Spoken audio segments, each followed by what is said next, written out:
I'm Earl Stewart. I welcome you to Earl Stewart on Cars, a live talk show all about how to buy, lease, maintain, or repair your car without being ripped off by a car dealer. With me in the studio is Nancy Stewart, my wife, co-host, and a strong consumer advocate, especially for our female listeners. We also have Rick Kearney, an expert on how to keep your car running right. I dare you to ask a question that Rick can't answer about the mechanics or electronics of your car. Also with us is my son, Stu Stewart, our link to cyberspace through Facebook, YouTube, Twitter, and Periscope. Stu is also the Spy Master Director of our Mystery Shopping Report. He dispatches our Secret Shopper weekly to an unsuspecting self-loaded dealership. And now, on with the show. Here we are in the studio, and very excited. I hope you believe this. I think we love this show more than just about anything. It's just a real thrill to be able to talk to so many people and have them talk to us. It's an exchange. It's live radio talk. I mean, what could be more exciting than live radio? I mean, what you say is what everybody hears, and what you hear, you're responsible for, and you gotta be kind of accurate, because if we're not accurate, well, then we hear from you. But even when we're not accurate and we hear from you, we like it. And in order to hear from you got to call us, and we'll be giving you this number out a whole lot, 877-960-9960, 877-960-9960. People don't like me looking up to the right, so they finally got right in front of me. I got the number. You would think after 15 years you'd know the number. I don't know. If you don't try to memorize something, it just doesn't happen. I wake up at night saying that number. Oh, I know you do. You wake me up when you wake up. And the text number is 772-497-6530. That text number is 772-497-6530. By the way, all you folks out there, we've been thinking of a easy-to-remember text number that we could use. Is there a company or a source or a way we could come up with something that would be, I think we do have a way, and we'll check in the control room and see what that way it may be. And but anyway, for the meantime, we'll say text us at 772-497-6530 and call us at 877-960-9960. You are the lifeblood of the show. I'm not just saying that to flatter you, because we have some really cool callers out there. We have some regulars. We love the new callers. And speaking of new callers, I can't wait to let Nancy tell you about what we have for all new female callers. Nancy, what is that? Well, as usual. Are you cutting up paper dolls over there? Oh. You're so cute. Thank you. What a first-class act. Welcome, ladies and gentlemen. And as Earl said, I do have something special for the ladies, because you are an important part of the show, and we want to hear your voice. We want to hear from you, whether you bought a car, leased a car, you had service, whatever it is, or if you just want to call and, well, say hello.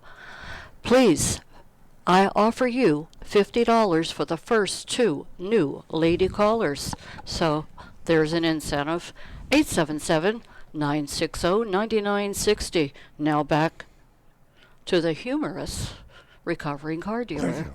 And remember, we're also on Facebook. If you can't catch us with if you're not local in the Martin County, Palm Beach County, maybe Broward County area, you can stream us on Facebook. That's just facebook.com/Earl on Cars. Same thing with YouTube, youtube.com/Earl on Cars. And you can even stream us at streamearloncars.com. I mean, we're available worldwide. We have callers from all over. We really do. And we've got some text coming in. I see my son Stu frantically making marks on his little piece of paper, which usually indicates we have some text. That's right. They were waiting for us when we got here this morning. Wonderful. So we'll start with the first one that came in on our text line. It says, love your mystery shopping report each week. Unfortunately, CarMax failed the test, more specifically the salesman. And we definitely agree with that. Next one came in. This is a great question, a great way to start the show. Hi, my name is Cody, and I'm buying a car for the first time. I'm on a limited budget. I'm looking at a Nissan Versa 2012. It's an S hatchback model with a little over 37,915 miles on it. The price is $7,988, and that's way above the Blue Book value. And the dealer told us he can only take $400 off, and I want to know how low we can go with the price, because Kelley Blue Book for fair market value is $5,600 up to $7,300. And we'd like to bring it to our mechanic to get the vehicle checked out. And I just want to make sure I'm getting the best deal. Well, Cody, I tell you what, you've already got a head start on 90% of the car buying public, as young as you are, and the fact that it is your first car. Congratulations, already doing a lot of homework. All I can tell you is to continue to do what you're doing. One great source is Autotrader.com, and they have a list of. Tina, we see you holding. Hang on. Let me finish with my answer to this texter here, Cody. I think you go to AutoTrader, and you can locate that Nissan Versa 2012 described as you want at every dealer that has one in their inventory. So it could be you go out by the radius. It could be zip code. You can go out a mile, 5 miles, 100 miles, 1,000 miles, find every Nissan Versa that suits your description. You'll see asking prices, and then when you see the asking price, you can even sort by lowest price to highest price. When you do that, you have to be sure that the dealer is not going to bump the price with hidden fees like add-ons, dealer-installed accessories, and dealer fees that are called all sorts of different things. So what you want to do is verify the out-the-door price. And the Nancy Stewart, my co-host here, came up with a great source. It's a carbuyingaffidavit.com, a tool for an honest car buyer. And you can go to www.outthedoorprice.com, www.outthedoorprice.com. Download that. When you finally buy the car, you can get them to sign that affidavit that it is an out-the-door price, and you'll be assured. But, Cody, congratulations. Be sure to check Carfax when you buy the car. Be sure to check safercar.gov to be sure there are those outstanding recalls, because the 2012 could be ripe for a problem with, say, a Takata airbag. Carfax, and then take the car before you buy it to an independent mechanic. If you do all those things, you got yourself a good deal. Okay. Okay, and you'll save yourself a load of money by going to www.outthedoorpriceaffidavit.com. So don't forget to download that. We're going to go to Tina, who's a regular caller from Bonita Springs. Good morning, Tina. Good morning. How are you guys doing? Great. Hey, Tina. Hi. What was it I wanted to talk about first? Yes, I'm going to talk about my recall experience. We've talked before about how if you're the second owner of a vehicle, you might not necessarily get a recall notice in the mail. But in my case, that wasn't true. We were talking just recently, I think it was last week or the week before, about, go on to safercar.gov, put your VIN number in there and see if there's an open recall. So I did. And the mailbox actually beat me to it because I checked the mail, I think it was the week before that, and I had gotten a recall notice from Toyota for the side curtain airbag. So Jermaine Toyota is going to be taking care of that for me. Wow, and that was you're the second owner, Tina? Yeah. Well, that's great. I bought the car when it has 16,000 miles on it, and I was just really floored because that doesn't usually happen. Congratulations to Toyota. I got to give props to Jermaine Toyota because they've been very good to my brother and sister-in-law, their Toyota family, and they've been good to me as well. So they're very well rated around this area. Encouraging. A lot of manufacturers aren't doing that, and maybe they've all jumped on the bandwagon for a long while. Stu actually had a Toyota that had a recall, didn't you? And you didn't have the notice, or? Correct. Yeah, I got a recall notice on a car that I hadn't owned in about 6 years. That's what it was. Yeah. So I had a 2014 Prius, I think, and it had been a few years. So Toyota's got their act together, and congratulations. And that's great information, Tina. I'm glad you told us about that. Yeah, because that doesn't usually happen, but I really think that the best thing people can do is go on to either carcomplaints.com or safercar.gov. Yes. Put your VIN number in there, and you'll find out immediately because you might not be fortunate enough to get a notice. Exactly. And on another subject, when I bought my Yaris and financed it, at the time my credit wasn't really all that great, and I was able to get financing but the percentage point they offered me was a little bit high, and I thought, I wonder if I could do any shopping around, because sometimes you feel like when you buy a car, you're pressured into having your dealer arrange finance for you. And they're not going to give you the best rate, of course.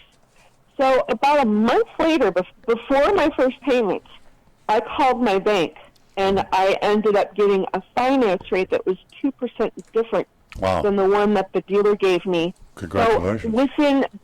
So almost before my second car payment, I was able to refinance my car. So if you're at the car dealer, you really want a vehicle, and they kind of pressure you into using their financing, go visit your bank before your first payment, and you may be able to turn that whole situation around for yourself. You're absolutely right. It's never too early to refinance. Well, thank you, Tina. That's where the dealers make all the money, is in finance. They call it finance reserve. It's in the F&I office. They make more money financing and selling you after-sale products than they do in selling the car. That's AutoNation's the biggest source of revenue. They've actually, AutoNation, the biggest retailer of cars in the country, has actually reduced their prices, and they're losing money. They're trying to I misspoke. They raised their prices. They raised their prices because they were losing money in the new car departments, and they're having to make a profit by going to the finance department. So always check with your credit union and your bank, as you did. And congratulations on being an educated consumer. Thanks. I appreciate hearing that. Tina, we are always glad to hear from you. Thank you for opening up the show, and we will talk to you next week. Have a wonderful weekend. Okay. Thank you. And ladies, I can't do this by myself. Please call in. Thanks, Tina. Thank you, Tina. Appreciate that one. Give us a call toll-free at 877-960-9960, or you can text us at 772-497-6530. And I'll repeat what I said earlier, ladies. $50 for the first two new lady callers. Now back to the recovering car dealer. You YouTubers start sending us some posts, because I had Rick over here with a blank slate. He's taking all of our YouTube posts. So youtube.com/Earl on Cars. youtube.com/Earl on Cars. Give us a post and a question or comment, whatever. And Stu's way ahead of Rick over here with marks on his pad. So what do we got? Well, Tina has a question.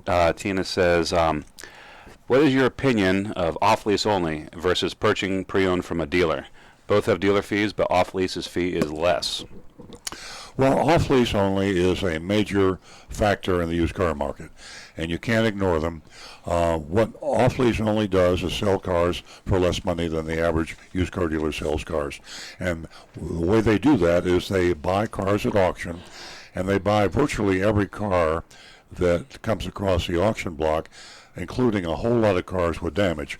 Most car dealers will not buy cars with frame damage and serious damage to the car. I'm not saying that off-lease only buys cars that are unsafe.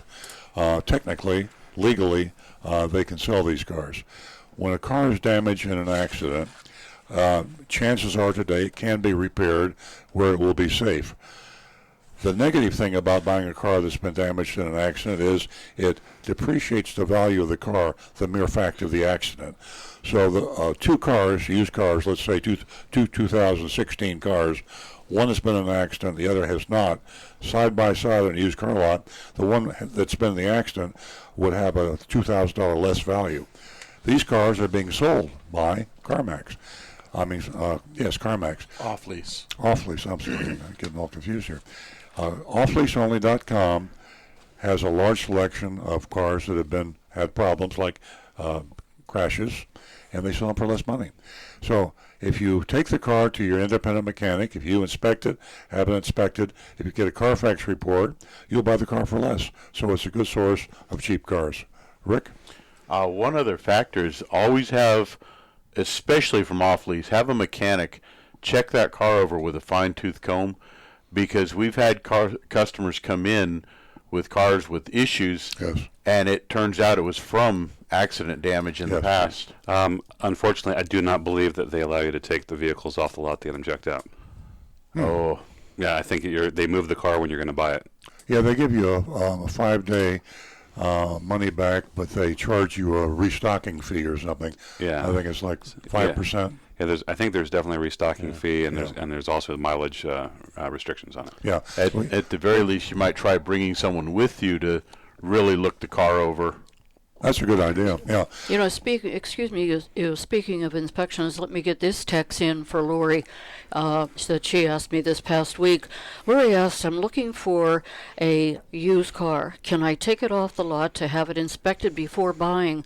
Lori, my hat is off to you. You are an educated consumer. And I'll give you my input, and then I'll turn this over to one of the guys here that may know more than I do. Most dealerships allow potential buyers to take a car off a lot and have it inspected. These dealers want to sell a car, so they want to cooperate with the customer.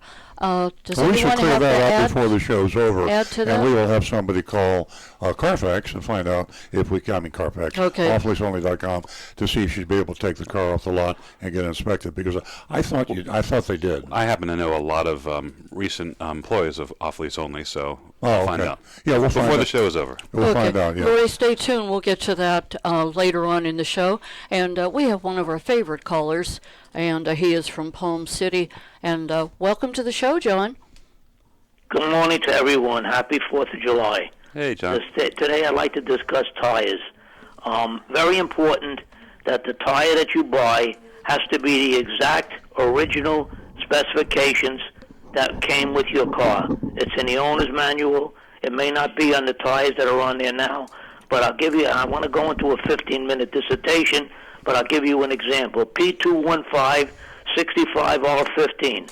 Basically, the P is a passenger tire. The others are all rim size, and the closing number is 15-inch rim. But after that number is a major 3 digits. I'll give you the example of this 89H. What the 89 means, that's the weight that the tire will handle, the weight on that particular part of the car. For instance, 75 to 100 are the numbers. 89 on that just means it's a higher maximum lower road rating.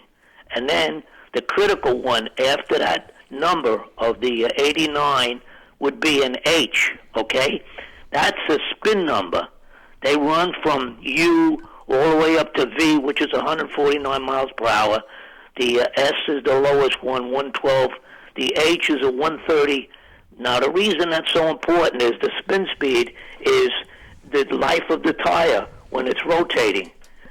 It doesn't mean it can't go over that, but that's safe at that speed. So people don't know this, but those last digits are very, very important. Again, the other thing that makes the tire worth more is the traction. They go from A to C, A being the best, C is the worst.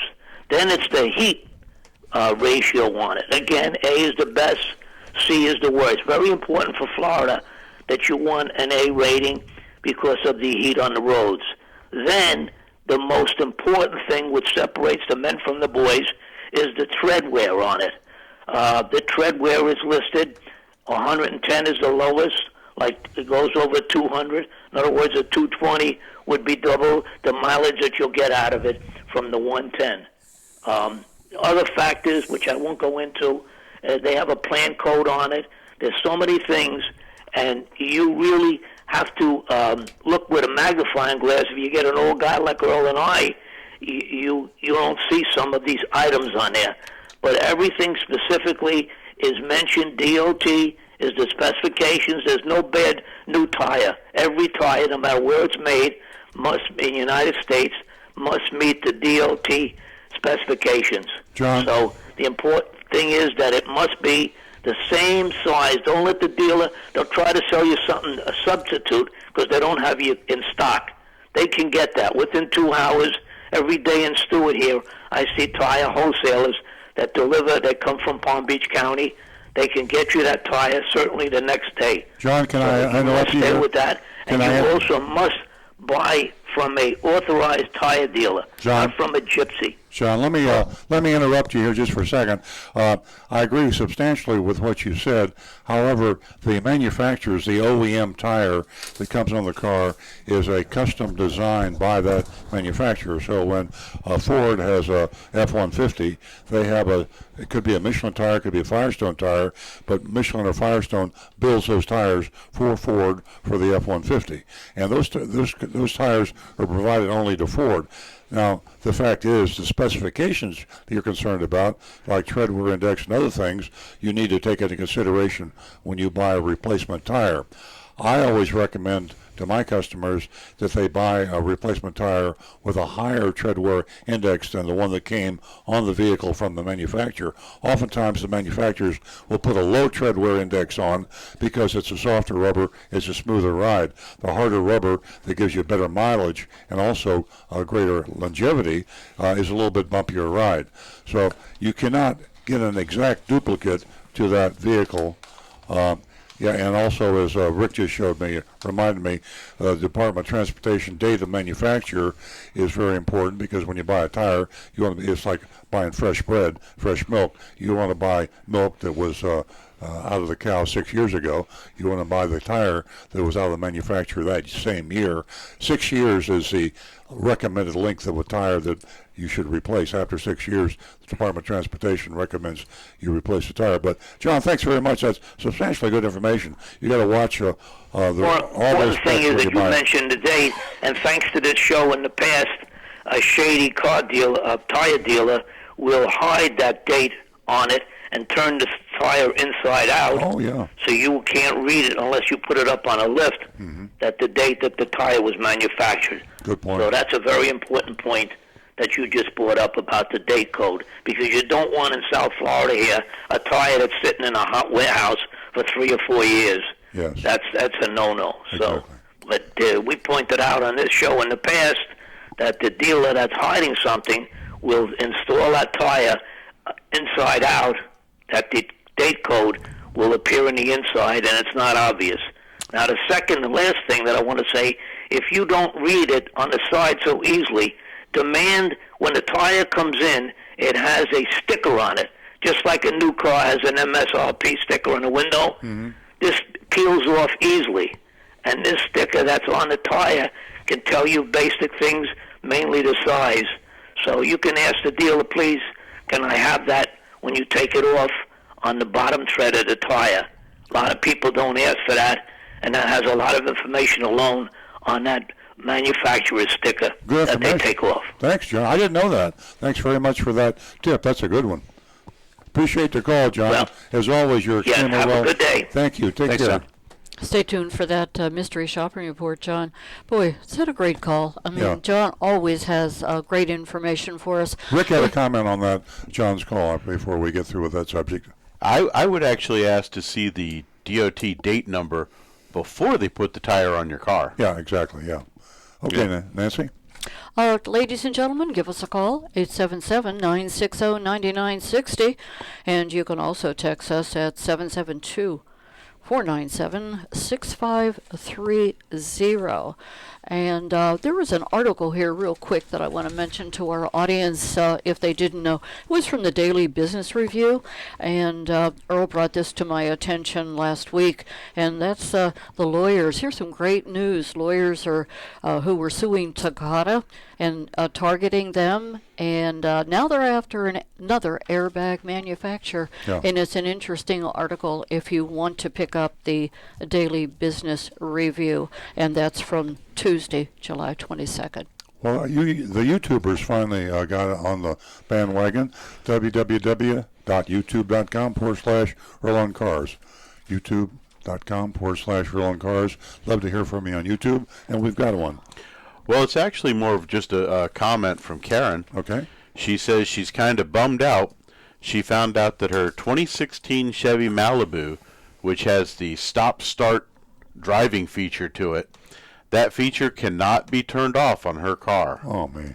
That's kind of unfortunate, because unfortunately that was an experiment that they tried. A lot of manufacturers. Basically what it is, folks, is when you come to a stop sign or a traffic light and you stop your car, Turns the engine off. the engine shuts off. And then when you step on the gas, it automatically restarts and starts going again. Unfortunately, it just doesn't work really very well. It doesn't really save as much fuel as they hoped it would. And the biggest drawback is that the starter motor on the engine and the battery for it both have a manufacturer's specified lifespan, and they're extremely expensive to replace. And by manufacturer recommendation, they have to be replaced. Another bad at idea certain by intervals. the auto manufacturers. Wah, wah. Yeah. Okay, we got some other text over here, don't we? Yeah, Sandy on Facebook Live says she has a 2012 Nissan Altima. I'm sorry, 2010 Nissan Altima with 56,000 miles, and she'd like to know which oil is the best. And I'm going to say a 5W30. You're right on the money. All right, thanks, Google. I was willing to be corrected if I was wrong. We would have made the correction. But, Brief and to the point. We're going to go to Howard, who is also a regular caller from Jupiter. Welcome to the show, Howard. Thank you for taking my call. hey, Howard. And it's pretty hot up here in the Bronx. I heard. I'll take it. Anyway, here's my question. My granddaughter lives in Cape Cod, and she made a big mistake. She bought a Challenger with low-profile tires. She already had a blowout, and on the front tire, she had a pothole. I didn't know Cape Cod had potholes. I guess all northern states have potholes. So she didn't buy the extra insurance. My question to you is there a possibility, since she has the car only 3 weeks, to buy the extra insurance on the wheels? Is that a possibility? Well, Howard, she can. I just don't know that it's a good investment. It's a very profitable insurance premium. A lot of car dealers sell it, and I suppose other folks sell it too.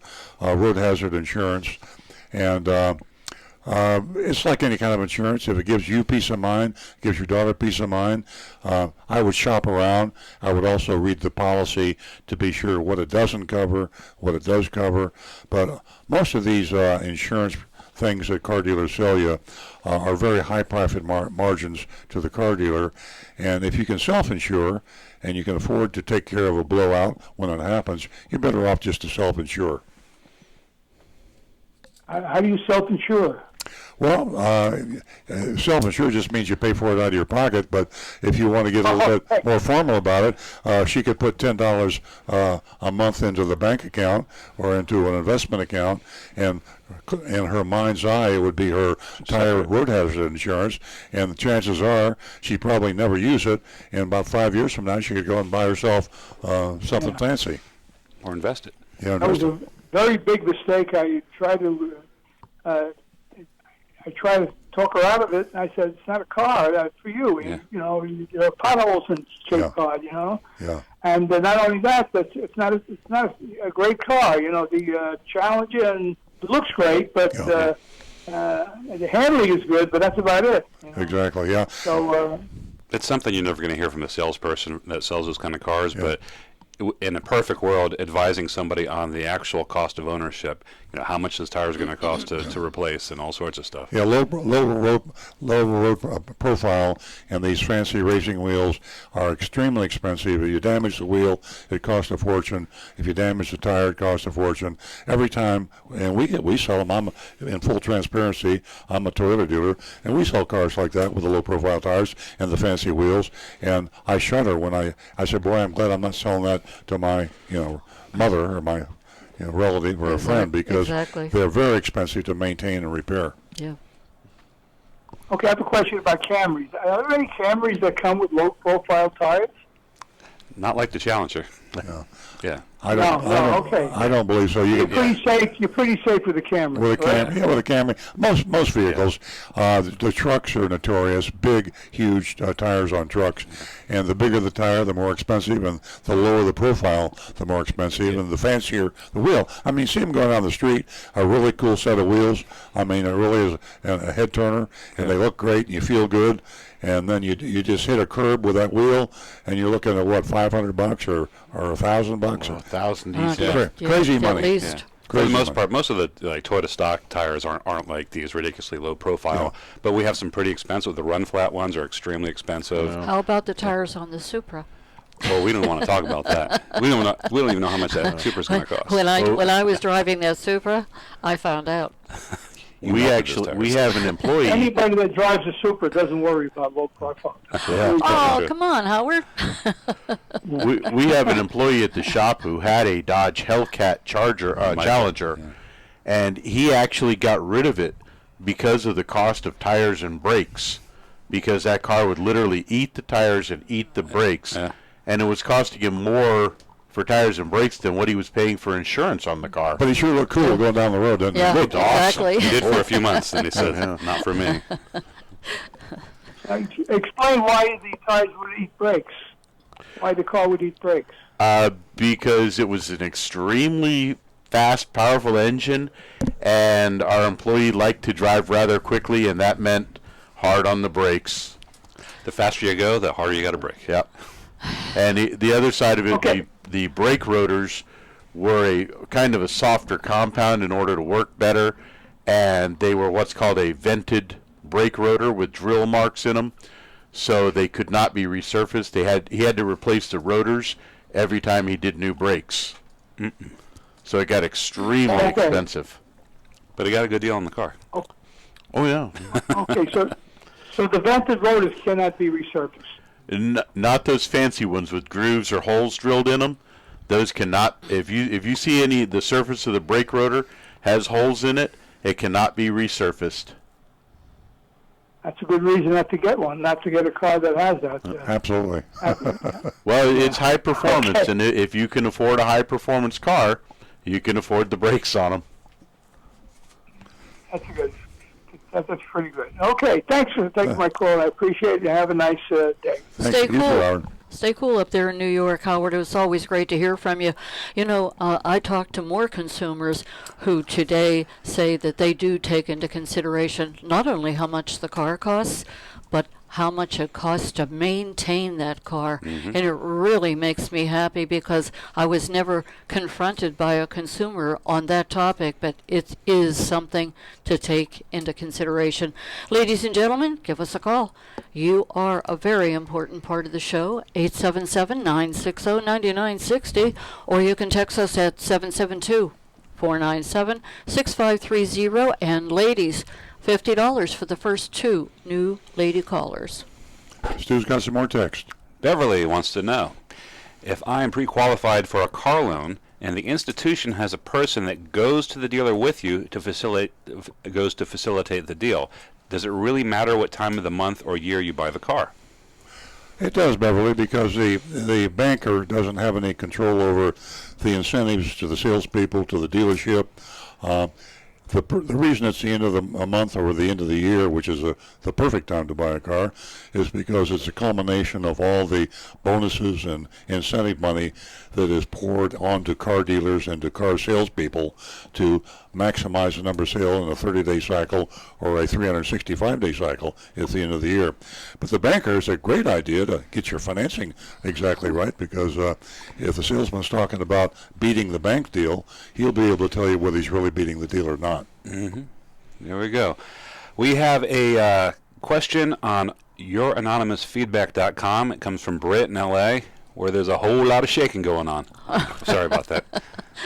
My family are out there. They experience it as well. Yes, indeed. Yeah. Hi, all. Just last weekend, my tire pressure light came on, and I noticed there was a large screw in the side of my tire.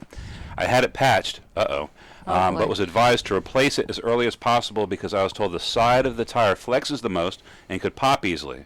I went to Costco and purchased a tire, but they advised that I purchase 2 instead of 1. I decided for the time being just to purchase 1 tire and leave the other 3 on. The new tire is a higher performance tire, while the older 3 are the original standard tires on my 2-year-old Corolla.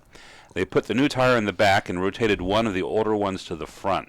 Is there any danger or potential problems with having a tire mismatch like this? Should I buy a second tire like Costco recommended?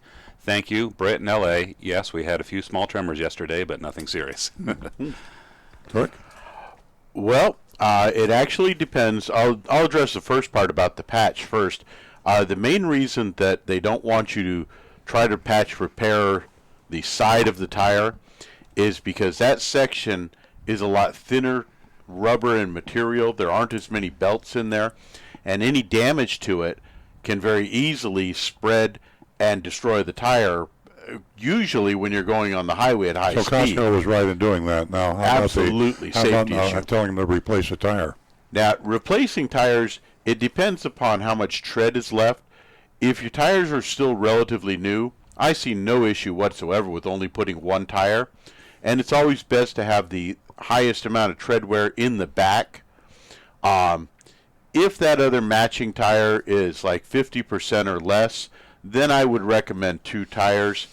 But for economy's sake, if you can only really afford to do one at a time, Yeah.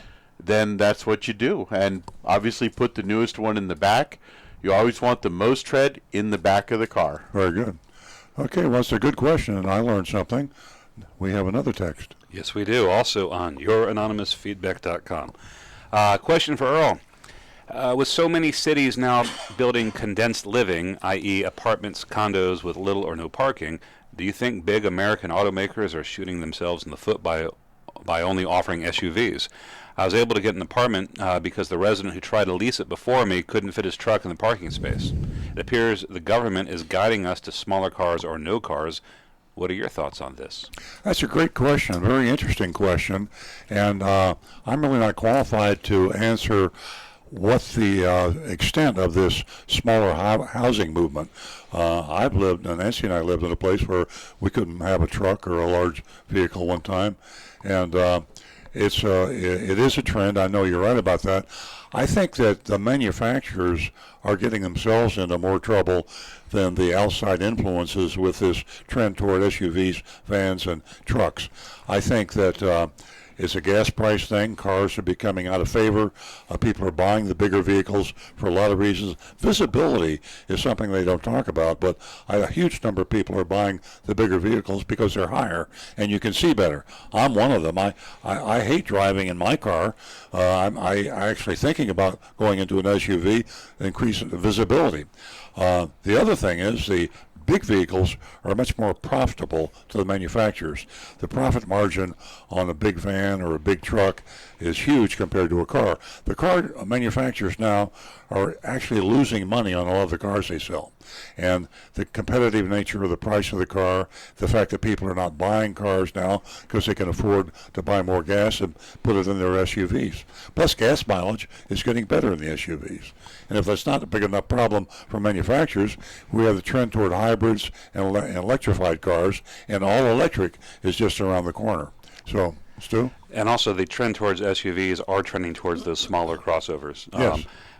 Without naming the brand, I am getting 40 miles to gallon in a nice mid-sized SUV right now. Yeah. So cars in serious trouble, and I think it's more what we just talked about than the fact that the downsized and living in spaces and parking places.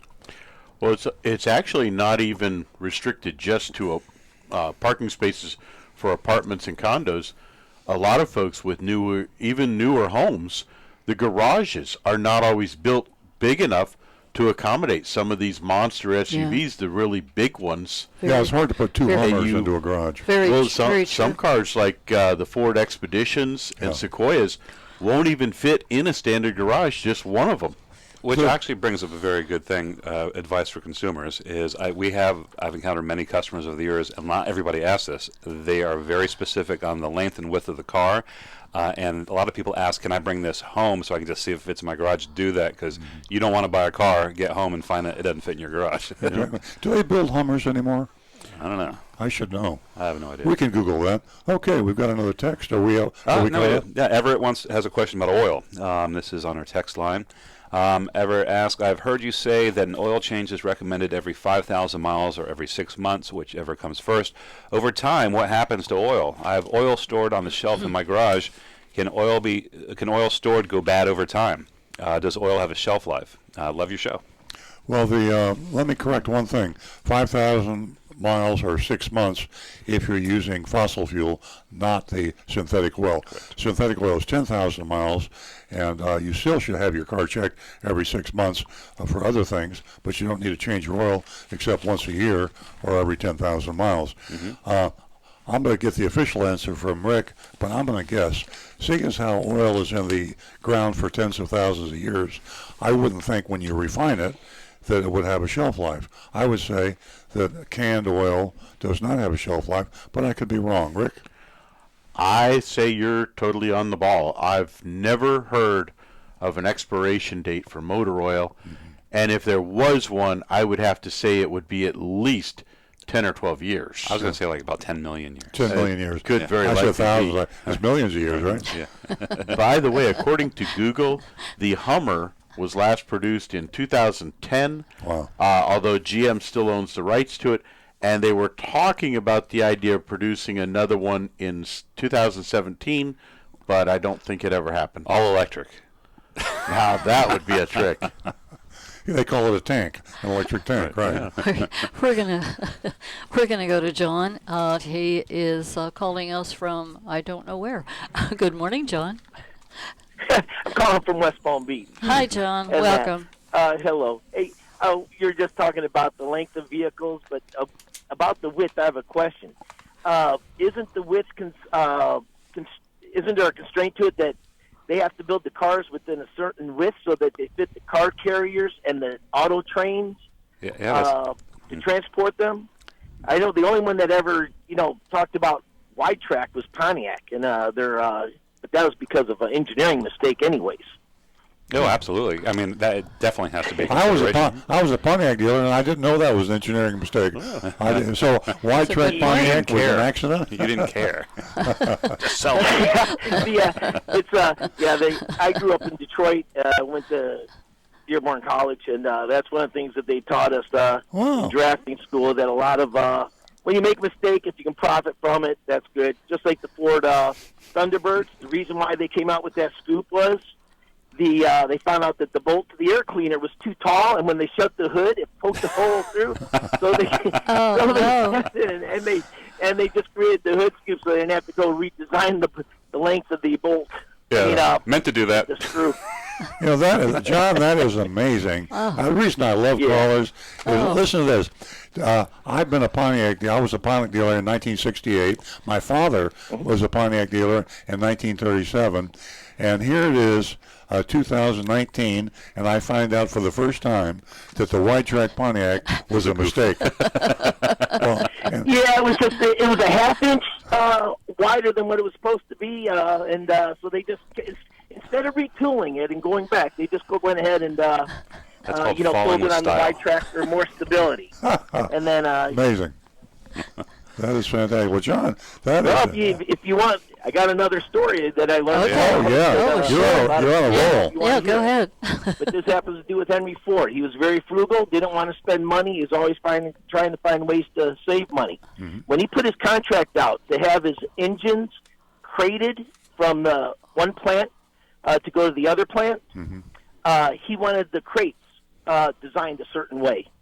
And what he did was it cost the people that put in the bids, it cost them more money. Well, the one company that did take, because it cost them like a dime more for each crate, they want to know, why did the crate have to be designed to that specification? He said, well, come out to the plant, I'll show you why, because it'll help you, give you a better understanding.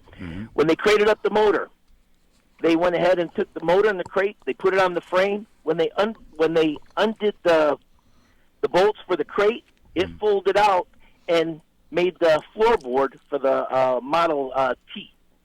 And that way Ford didn't have to throw away the crates anymore. And he just went ahead and used the crate as the floorboard.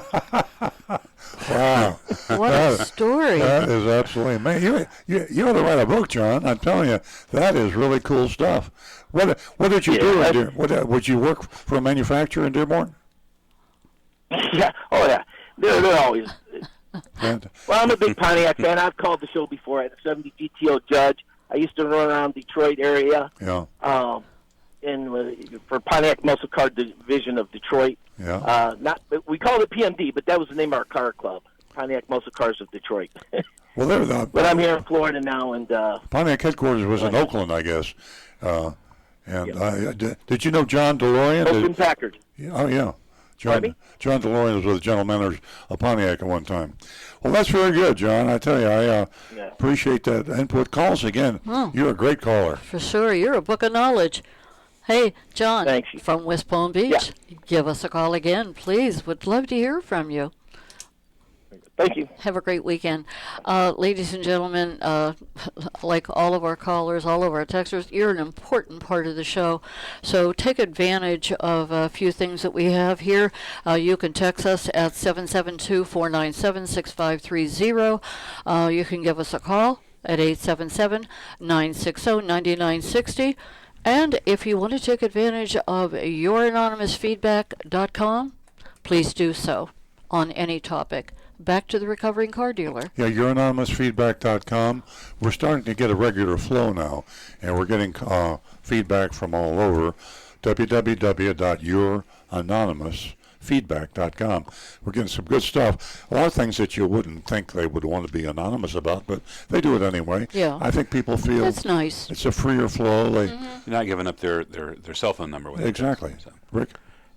Cody, who was texted us earlier about the Nissan he was looking to buy, he just sent us a message on YouTube saying thank you for the information, and he's glad he found us on YouTube, says we're awesome, and he'll never miss another episode. Wow. Cool, Cody. Oh, thanks, Cody. You're an educated consumer at a young age buying your first car. We have a lot of them. Okay, we got some more texts coming in. Yeah. Also, we have two YouTube channels streaming right now. So on the other one, this comes from Paul. Paul says, I just moved down here from New York. They have a cap on dock fees of $75. I went to look at a few XRs down here, and I see dock fees of $1,000 or more. Question mark, question mark, question mark. To register a car, I just don't get it. Yikes. What is so special about Florida? $1,000 to register a car, and then he's in Fort Myers right now. So, well, we got news for you, Paul. That's not to register your car. That's to pad the wallet of the dealer who is selling you the car. Yeah, it's a damn shame, Paul, and I'm glad to hear that New York has some good rules, and California does too. A lot of the states have caps. Dealer fees, hidden fees, should be eliminated, but if you can't eliminate it, if you haven't got the nerve to get it eliminated because of the lobbying from the car dealers, then put a cap on it. Florida has no cap, and a car dealer can literally charge thousands of dollars in hidden fees, and some of them do. Yes, so, and they get away with it. Yeah, be careful, Paul, when you're shopping, and we have a caller, and I'm going to get to Frank in just a second, but Paul, the texter, when you're buying a car down here, the dealer fees, the hidden fees, go by different names. They can call them anything they like: electronic filing fee, notary fee, dock fee, administrative fee, handling fee. They make up these, and they call them fees, and they slip them in on you when you're signing your paperwork, and you don't know you paid it. And they can be any amount, $1,000, $2,000. There's a dealer down in Coconut Creek, Florida, that charges $3,000 in dealer fees. So be very careful. And that's all the more reason for you to download www.outthedoorpriceaffidavit.com to ensure you will be protected against any fees. We are going to go to Frank, who's holding. Good morning, Frank. Good morning. I'm the fellow with the RAV4, and Stu was going to check his wife's car last week to see if you push the hold button, if the taillights go on when you brake. I have a confession to make. You forgot. I forgot to do that. I will do it this afternoon. I'm writing it on my hand. Yes. Well, my pen's not working. Frank, we I apologize. will not forget, Frank. We apologize. That was stupid. But No problem. My other point is, I was trying to text you this message, and every time I call that number, it would say Google something and what's your name, and we'll connect you. Oh, that's the... And then it just rings. Yes, we only use that number for text. The phone number for the show is 877-960-9960. The 772-497-6530 is just for text communication. text number. It doesn't Well, I was even trying to text.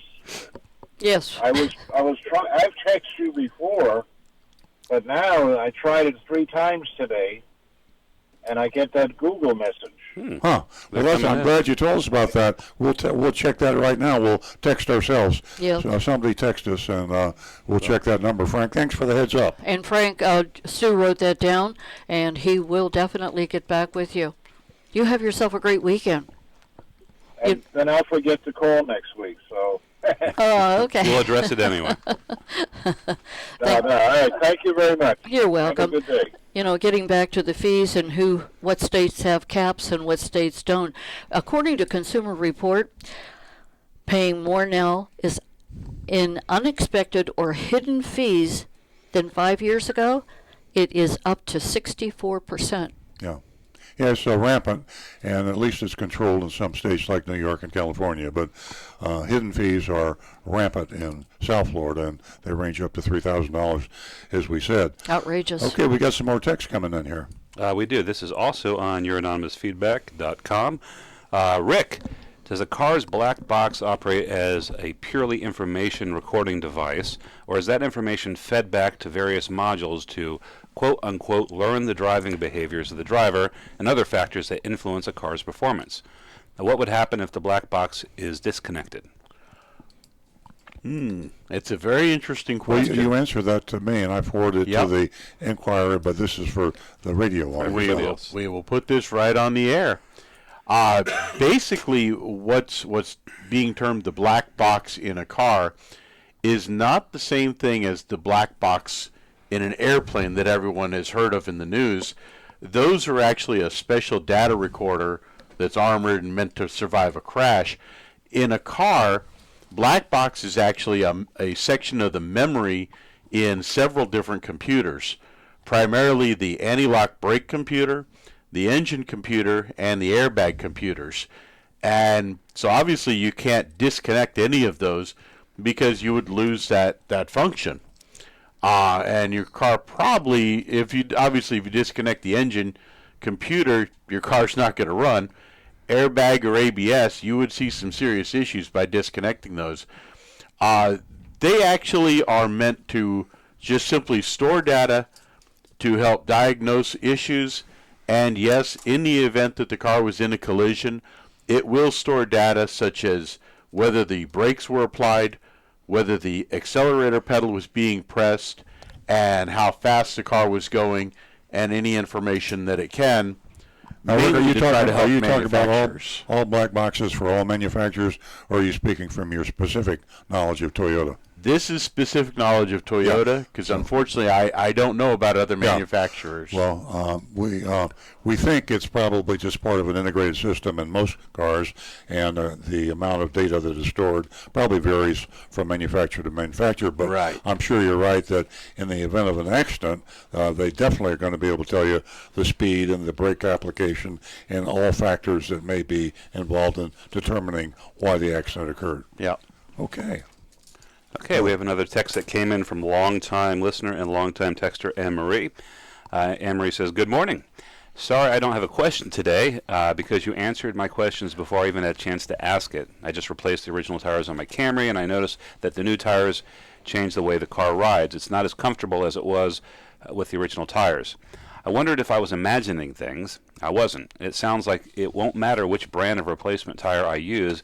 It just won't be as comfy as the originals. Thanks for explaining the difference between original tires and replacement tires. Have a great day." Well, Emery, you should be happy about the fact that your tires will last a lot longer. It'll be a little bumpier, but if it has a higher tread wear index, the tread wear index varies from about 200 up to 600 or even 800. And if you have a 400 tread wear index and you're used to a 200, the tires will wear twice as fast in the 200. So you're getting twice the mileage and the higher tread wear index, and you're sacrificing for a little bumpiness. That's right. And on Facebook, Steve has a question. He wants to know, are there any dealer fee restrictions in New Jersey? And I am Googling that right now because I don't know. There probably are, and we will find that out for you. Remember, I get nervous.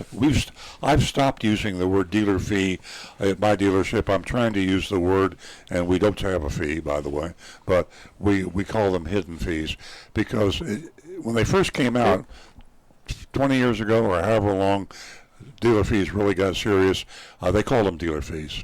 And So the dealers realized that the buyers were wise to the fact of what a dealer fee was, Yeah. a hidden fee added profit to the dealer. So what do? They just start calling them something else. So when you go to a car dealership, they won't call it a dealer fee. They're going to call it something else. There's so many definitions, it's unbelievable, but New Jersey has no cap, just like a lot of the states.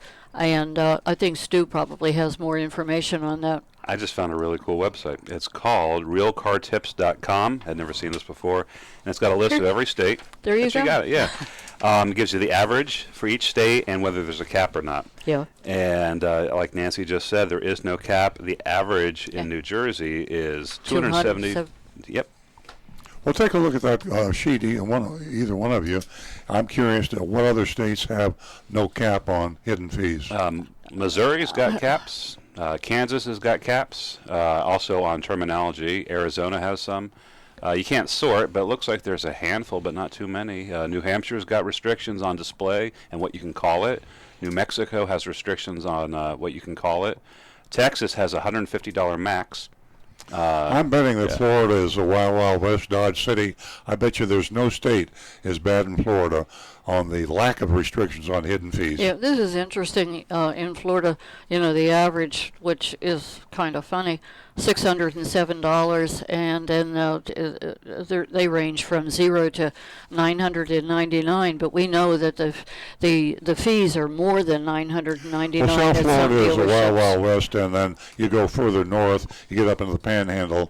Things are a little bit more conservative up there. Well, but on the page on the website here, it's conveniently color coded, and so the red ones stand out. So here are the highest dealer fee states in the union. Oh, good. Oh boy. I'm not going to go in order. I'm just going to alphabetical. Alaska, $458 is the average hidden fee. Arizona, $401. Colorado, $508. Florida, $607, and Georgia, $502. Those are the chief offenders. And then in green, it tells you the lowest one. So you got Arizona with $97, California with $55, and that's the cap. Louisiana with $103, Minnesota with $75. New York was 74, Oregon 61, Pennsylvania 122, and South Dakota $93. But folks, if you're local, and we have people from all over the USA, but if you're a Floridian and you're in South Florida, the average fee is over $1,000, and we haven't done an actual calculation. It's difficult to do because there are multiple dealer fees. But I'm guessing right now, and we should do this for information purposes, we should do another average for South Florida, Palm Beach, Broward, and Dade County. In fact, we include Martin County. And we'll see exactly what the average is. I'm going to guess it's $1,500. Easy. Yeah. Yeah. When you add them all At least. Rick? William on YouTube says, "Hi there. About dealer fees and limits, I live in the tri-state area, New York, New Jersey, Pennsylvania, and even though New York has a $75 dealer fee cap, I know for a fact they still have other fees, processing, etc." Well, that's very interesting because they fooled the Department of Motor Vehicles, or maybe not. Maybe the lobbyists have gotten through to the regulators and to the attorney generals. And some of the dealers now are, in fact, separating from, they'll call the disclosure for one dealer fee, and they won't do a disclosure for another dealer fee. So there's a lot of fraud going on. There's a lot of lack of oversight. I'm very, very disappointed with our attorney generals in Florida. I was hoping that after Pam Bondi left office, that our new attorney general, what's her name? Sure. Her name is Ashley Modi. Ashley Moody. I was hoping Ashley Moody would get on the ball. And we need some help for the consumers of the state of Florida. And the car dealers are getting away with bloody murder and hidden fees, and they're overcharging our car buyers, and we need some help. Yeah, and until then, Consumer Report is helping everyone. And what the fee is what everyone is saying to themselves. You're not going to forget. You're not going to forget. Thanks, Nancy. Whatthefee.com. You can't forget that. That's the Consumer Reports exposure and warning, not just on dealer fees, hidden fees, but on all sorts of hidden fees. Rental car companies, hotels, there's a woman airlines. There's a woman that I read about, a subject that is near and dear to my heart. She is fighting DirecTV about her NFL package and the fact that she's been paying a fee to sign up for the NFL package. Whatthefee.com. What the fee? Whatthefee.com. Okay, we got some more text. Yeah, we got some more on youranonymousfeedback.com.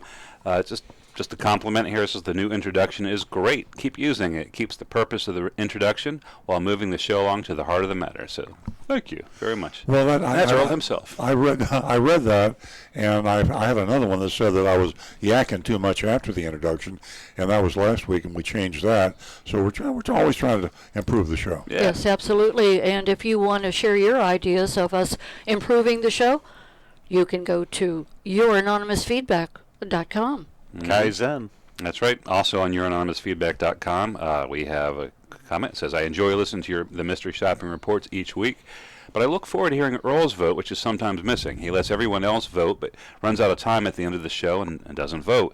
For example, last show I wanted to hear his vote on CarMax, but the show ran out of time before I could hear his vote. He needs to vote, just as everyone else does. Well, we have disenfranchised. I stand corrected. I apologize, and I will be sure to vote. I will enforce that. Absolutely. And we're all caught up. Okay. Ladies, I'm still waiting to hear from you. $50 for the first 2 new lady callers. Give us a call toll free. 877-960-9960. And if you'd like to text us, 772-497-6530. And I think that Rick has some I just comments? wanted to mention one thing for good or bad. The automotive world lost one of our greats.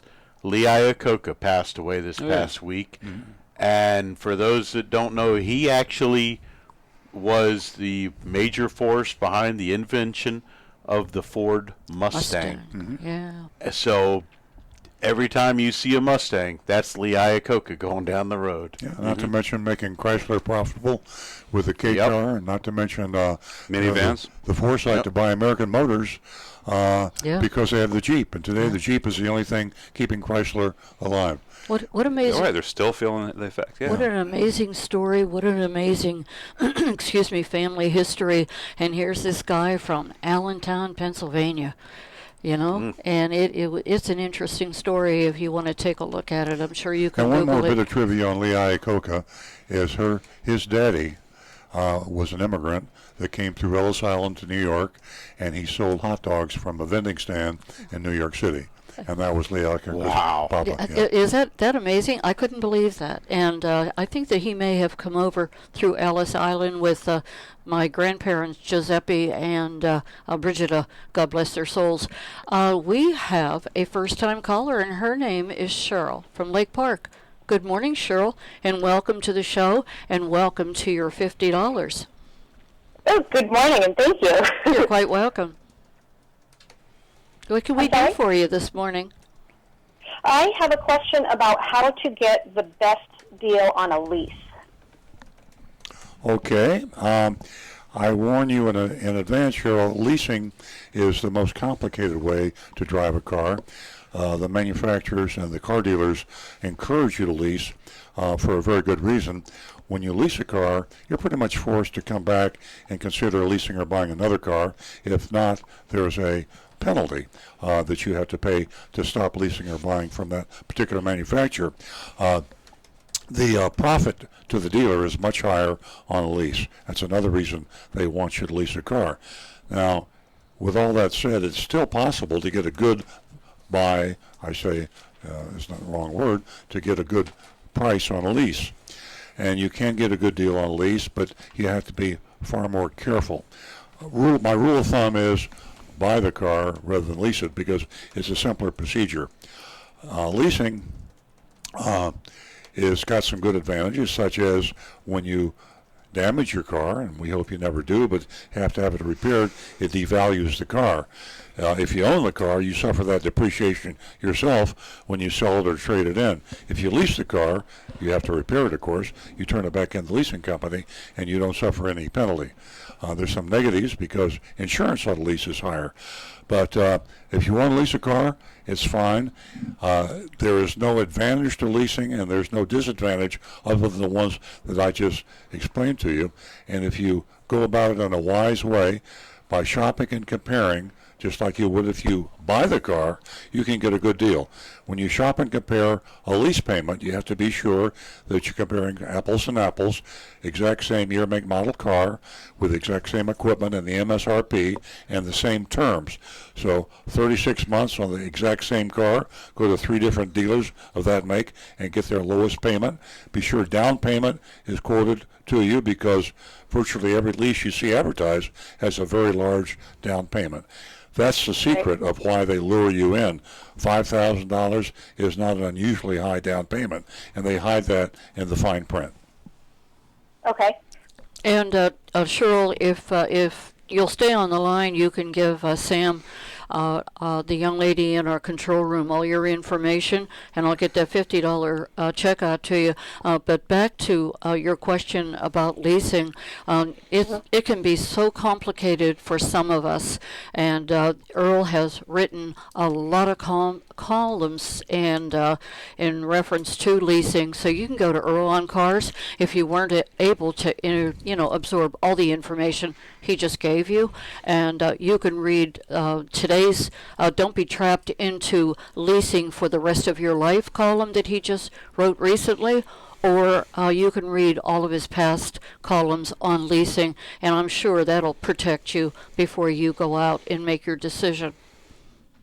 Okay, I will do that. I appreciate it. Thank you. Thank You're you, welcome. Cheryl. I'm glad you mentioned that last blog I did, the last article, because one of the things I haven't mentioned in my few previous blog articles on leasing is that people get trapped into the lease by virtue of the fact that they're no longer building equity. When you buy a car, you're building equity. It's like having a bank account. You make your monthly payments. After a certain period of time, you start to build equity in that car.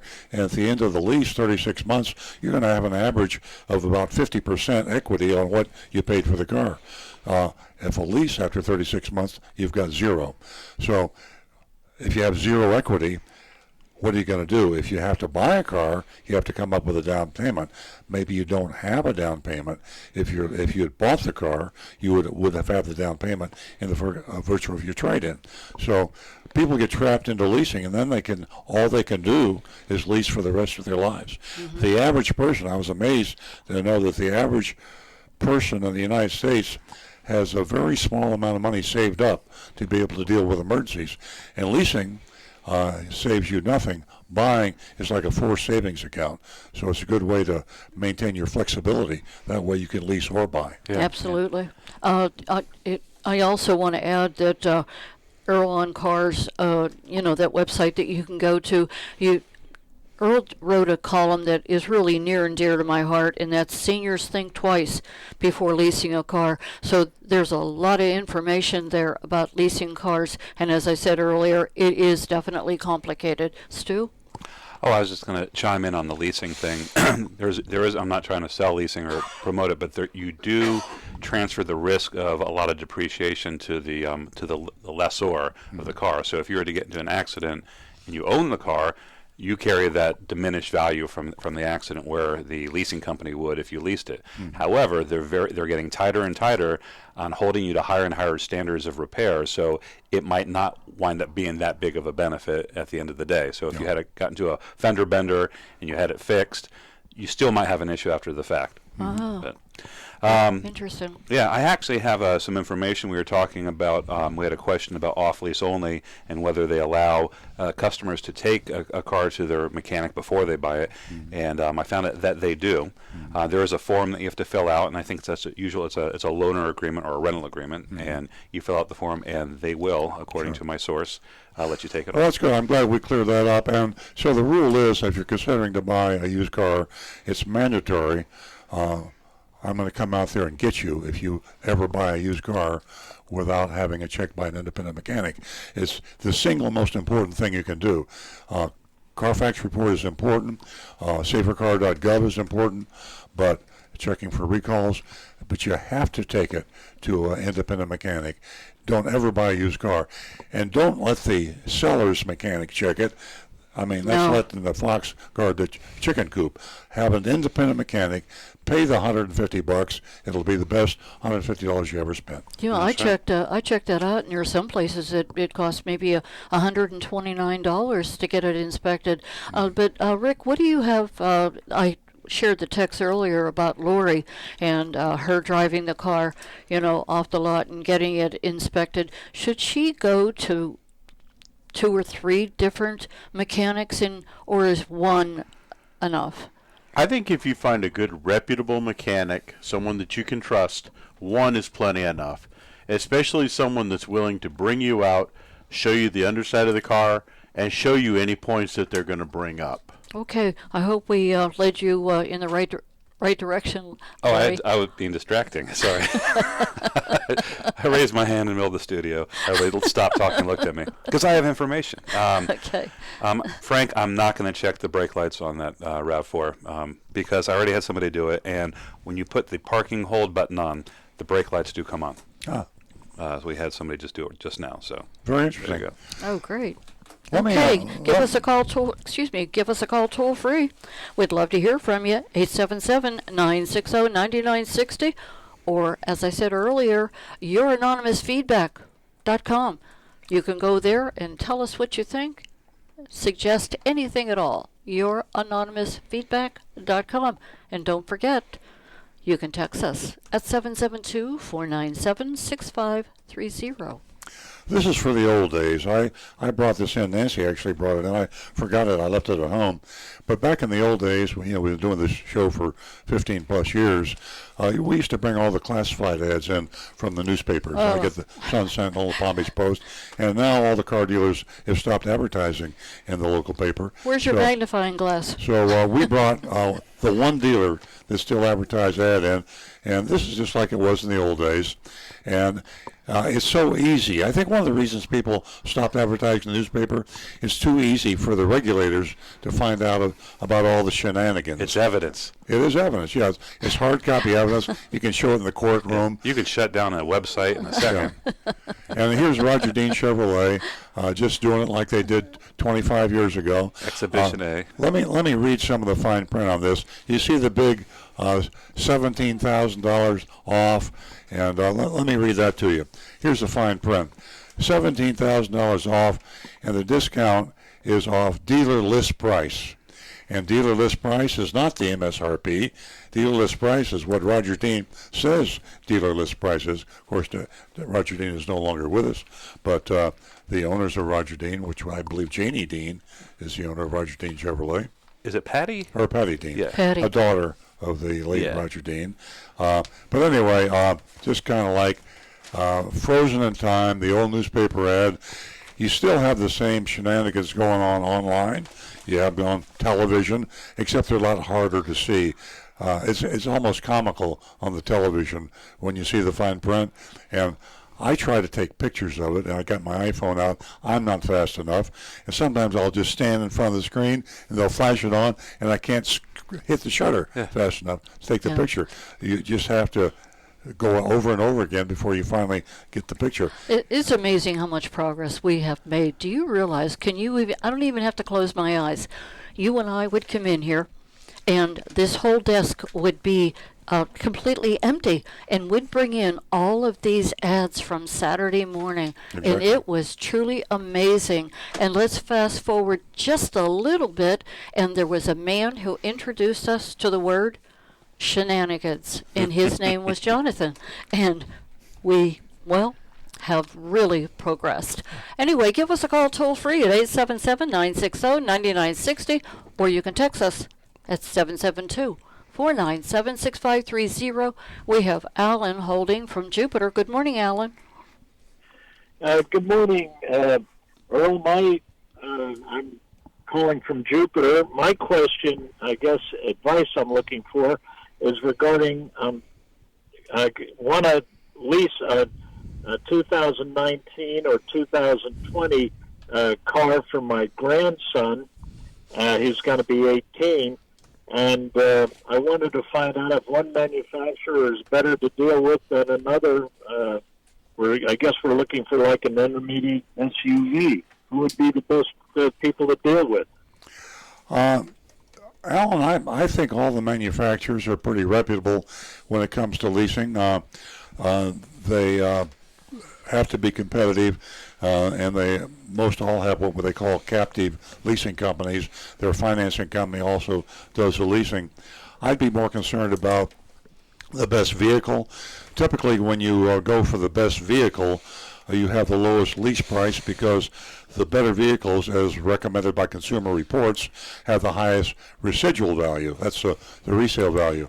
If you have a high-quality, low-maintenance vehicle, a safe, high-quality, low-maintenance vehicle, Consumer Reports will tell you which SUV and make it very clear. There'll be a recommended vehicle list for 2019, and when the 2020s come out, they'll be on the list too. And because they have high resale, then the monthly payment of the lease will be lower.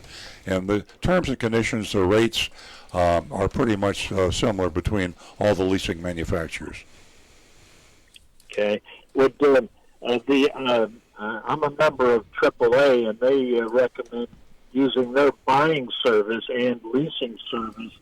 They work through TrueCar, which I guess a couple of these Consumer Reports does also. Yes. Is that a good way to go first, to go through them to find a good dealer? It is, Alan. That's excellent. I didn't realize AAA used TrueCar. I knew Consumer Reports does. But, yeah, TrueCar is an excellent way to get the lowest price. The leasing is a little more fuzzy. And if you use TrueCar, Sue, maybe you can help me on this, you're not going to be able to really get a leasing price. You're going to get a purchase price. If you get the purchase price, and the nice thing about TrueCar is the TrueCar price has to include any fees, hidden or otherwise. So if they're included in the price, it's not really a hidden fee. And dealer installed accessories are also included in the price. So when you have that TrueCar price, you have to shop and compare it with other dealers. But usually the TrueCar price is a very good one, and it should be a legitimate one. If you want to convert that to a lease, it gets a little bit more complicated because you have to take the selling price that TrueCar gave you, and you have to put in the capitalized cost of the lease on the lease contract. So, yes, you can use TrueCar Consumer Reports for a price. Use that price as a capitalized cost, and when you're comparing lease prices, be sure that the terms and down payment are similar with all the dealers that you're dealing with. Where is the best place to find information on incentives that the manufacturer is offering on, i.e., leasing and or buying? Where's the best place to look for that? The manufacturer's website, I would say. The manufacturer's website, and if there is a more regional or local group, say a distributorship or something, or a local ad group, they call it a TDA is what they call them in dealer parlance. They might have regional specials. So if you just Google, if you're looking for a Honda leasing specials, the first things are going to come up in the search is probably going to be Honda's manufacturer's website. So check there, and as long as it's a legitimate website, you can consider that accurate information. Alan, there's one more issue with leasing, and you're leasing this for your grandson. I don't know if you'll be signing on the lease or how that will be, but remember when you lease a car, you are responsible for the lease for the entire term of the contract. So if you sign a 36-month lease contract and for whatever reason cannot continue to drive the car or pay for the car, you're still obligated for the full term. And your grandson shouldn't be an issue, but I'm 78 years old. I would think twice about leasing a car myself, because if I become incapacitated or I die or sight, hearing, or whatever reason I can't drive my car, I have to pay 36 lease payments if I sign the lease contract. Okay, well, thank you very much. I appreciate the advice, and a great show, and I listen to it every chance I get. Thank you. Alan. Thank you so much, Alan. Give us a call again. Bye now. 877-960-9960, and you can text us at 772-497-6530, and Frank is online too. Welcome to the show, Frank. Hey, good morning. It's Frank from Jupiter Farms. Welcome. Yes, thank you, and happy post-4th of July. Thanks. Thank you. Same to you. First thing, every time it's like going down memory lane. I mentioned that last week about the gasoline and stuff like that, and things like that on your show, hearing things. The deceptive TV ads is is an interesting thing to look at. I see them on TV. The print is so small. It's flashed up there so quickly. Just to have fun, and this shows you sometimes what a boring life I must lead. I freeze the frame. I take a picture of the ad. You too. And then on your phone, you can enlarge the ad and read everything that you couldn't read on the TV. So there's one suggestion for people that really want to see what's going on in those deceptive ads. Yeah, it's shocking. Yeah. Yeah, I mean, you just can't believe what you're seeing, right, Frank? So you want to freeze it. Oh, and Earl does that a lot. It's like a comedy show. You Yeah. you read this, and after hearing your show, you're enlightened and enlarged and more well informed, and you can see the deceptiveness that they do. It's amazing. But, now here's a question for your mechanic guy, or excuse me, your technician guy. Gasoline.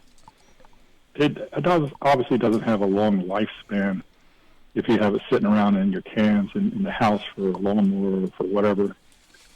Since they added the sugar thing, which back in the old days you would kill the car to put sugar in your gas tank, but today they do it under the guise of 10% ethanol. How long can they really keep the gas in your car, especially for the snowbirds that might leave their car parked for the whole summer if they don't take it back north? Is that an issue? I don't actually have any empirical evidence on it, but my recommendation would be to go no more than 5 to 6 months at the most, simply because gasoline does start to break down, and it can be corrosive. It can damage components in the car. The ethanol actually is very lightly corrosive, so I wouldn't go more than 5 to 6 months. Isn't there an additive you can put in that will allow the sitting time to increase? You can get fuel stabilizers to put in that will help to keep your fuel in better shape, but again, it's a kind of a Band-Aid thing. I would stick with the idea of fresh fuel. Okay, sounds good. When we're back to gas, I think I mentioned that sometimes we have a fire pit out here. You take some gas, throw it on to get the fire started, and it's amazing if you have an old can of gas laying around that you forgot about for maybe close to a year. It almost doesn't flame up. It's almost like lighting kerosene as opposed to gas without the vapor effect. Mm-hmm. But talking about that, with people fueling their cars and stuff like that, I still see people not turn their cars off. But I had the great blessing to be able to watch what you do with fuel when you throw raw fuel into a hot tailpipe. It goes into what they call your afterburners. So I got to see that in my Air Force career. So that was a nice chapter after 4th of July. Yeah. On a side note about the flying and aviation, I saw on TV the billionaire Klein, who's really a big donor for Big Dog Ranch. Yeah. It is very sad about seeing what happened. Yeah. Tragedy. Terrible. Absolutely terrible. Yeah, terrible. Well, Frank. But anyway, again, thank you guys for having a great show. It's I can tell, my cat can tell when he gets allowed to go out on Saturday mornings because there's no traffic on the farm. When I turn on the Earl Stewart show, he says, "Oh, you're up. You're going to listen to the show. I can go outside." So I open the door and he goes wandering around the yard. And he gets warm where it starts raining. He comes right back. He has it down pat. He knows this is the day to go out. What's your cat's name? Okay. It's Moose, and he's all black, and he's got a very unique personality. And then we have his brother named Great Pascal, and that guy's totally two different personalities. But I had dogs my whole life, and my daughter gave me a couple of kittens before she went away to college. And I go, oh, great, more things to take care of. Actually, when you travel is nice. You can just leave them a lot of food and water and a clean litter box and go away for 3 days. You do that with your dogs. Yeah, you're going to have to repair your house. Yeah, they're pretty independent, aren't they? We got to get those guys. And I compliment you very quickly. Hearing Samantha is in the background and she answers the phone. It's really nice hearing a nice voice like hers. Not that the other guys didn't do any good, but you've got a very, very special young lady there, and I praise you for having her there. Well, thank you, Frank. Frank, thank you so much for that. And I have to tell you that Moose has good taste. We always love hearing from you. Well, we have our mystery. You have a nice weekend. Thank you all. We have our mystery shop coming up, so stay tuned for that. And thank you, Samantha. We call her Sammy. Sal, the black box expert, is holding. Wow. Welcome to the show, Sal. Hi, can you hear me? Yeah. Yes. Well, yeah, you touched on the subject before when I was driving in the car, and I didn't know how far you wanted to get involved in it. You touched on the subject, and then you were off it. Is there anything in particular you need to know about the black box, which is the event data recorder, the crash data? Is that what you were referring to? Well, the question was the black box a independent unit in the car? And Rick answered that it was integrated with the entire system of the car, and that it wasn't an independent source of data. But in the event of a crash, it did record all the pertinent data so that the fault of the crash, the cause of the crash, would be determined. And we also talked about the fact that black boxes probably vary from manufacturer to manufacturer, and Rick was speaking mainly from his knowledge of Toyota black boxes. But that's what we came up with. Frank, do you have something to add to that? So, yeah, a little history. This started back around the year 2000, 1999, when General Motors used the data for a very popular crash that happened. It was Jerome Brown of the Philadelphia Eagles died in a Corvette. And at trial, a few years later, 95, 97, General Motors comes up with this black box data, which the attorney that was handling the case was just stunned by this data. That how did they get this data? And nobody ever knew there were any type of crash recorders in the car whatsoever. That local attorney here was Ed Ricci, very powerful attorney, and he basically caused the dealers and through the DOT and the the National Highway Traffic Safety Association to make the technology available to others, so someone could refute the manufacturer's reading on it. Yeah. It really took off from there. From 2000 to now, it's just phenomenal. The amount of data, the quality of the data, the precision of the data you can get out of a car that's been in a crash is phenomenal. Yeah, you're right, Sal. That's right. At the beginning, it was a big secret. The manufacturers had their black box data, and they weren't going to show it to anybody. And then they got the lawyers mad at them, as you say. And it's evolved now where it's become a very productive. The insurance companies like it. The lawyers like it. I think the consumers should like it because the facts are the facts. The truth is the truth. And when there's an accident, you want to know why it happened. Oh, and it keeps getting more sophisticated every day, more sophisticated. Yes, exactly. In fact, I put in a complaint with Toyota. Was one of the people that said all they had for whether the brakes are on or off was the brake light on or off. So at a 2013 seminar I presented to Toyota, well, I don't know how much pressure was being applied to the brake. Brake light on or off doesn't make me feel all warm and fuzzy. Right.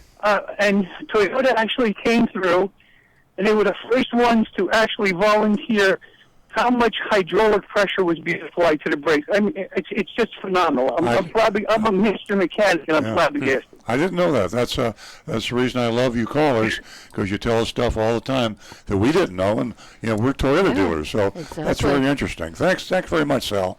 Thank you, Sal. Okay. Anytime you need me, call me back again. I'd love to help you out. Bye-bye now. Thanks, Sal. Appreciate it.